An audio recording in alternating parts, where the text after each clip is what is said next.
लागे न सुनी सैया ढेर खर्चा। जाई हाली जाई सा मान सब जुटाई भाखल बभार पुराई जी।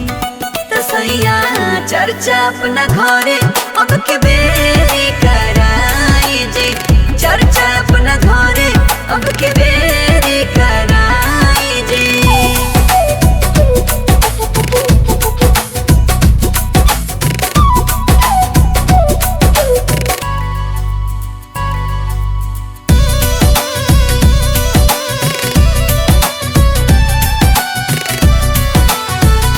होखता देरी करी नया बेरी शिव गुरु के रउआ नाम लिही।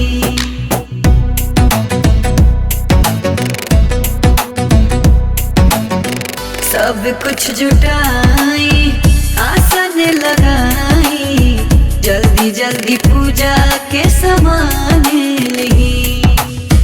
बोली जयकारा शिव गुरु सबसे प्यारा गुरु बहिना के बुलाई जी। तो सैया चर्चा अपना घरे अब के बेरी कराई जी। चर्चा अपना घरे अब के बेरी कराई जी।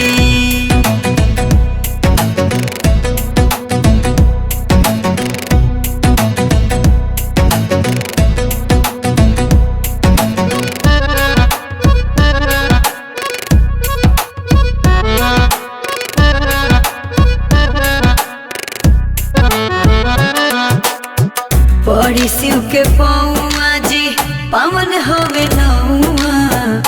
दानी में शिव महादानी हवे।